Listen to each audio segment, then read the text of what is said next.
পুরো আন্দোলনেরই কিন্তু একটা মোটো ছিল যে আমরা একটা মেধাভিত্তিক বাংলাদেশ গড়তে চাই। তো আমি মনে করি যে আমাদের প্রশাসনেও যাতে সর্বোচ্চ গুরুত্বটা পায় ভিত্তিতে, যাতে এখানে যারা কাজ করছে তারা সেই সুযোগটি পায়, এবং দুর্নীতির বিরুদ্ধে অবশ্যই জিরো টলারেন্স বজায় থাকবে।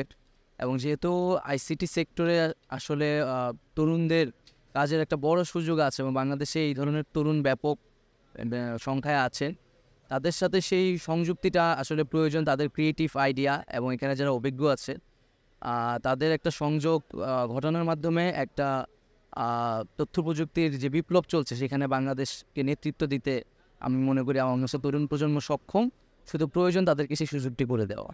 তো চ্যালেঞ্জ মনে করছি কিনা যে এই জায়গাটা থেকে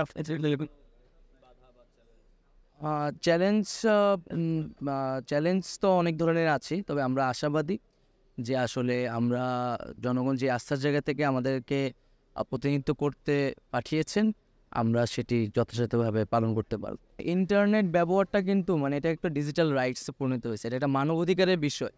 তো ইন্টারনেট বন্ধ বলেন বা সেটাকে সীমিত পর্যায়ে নিয়ে আসা, এই মানবাধিকার বিষয়টিকে মাথায় রেখেই করতে হবে, যাতে কারো মানবাধিকার লঙ্ঘিত না হয় এবং তথ্যের অবাধ প্রবাহ থাকে, যাতে সাংবাদিক সহ শুরু করে সবাই সেই সত্যটি জানতে পারে।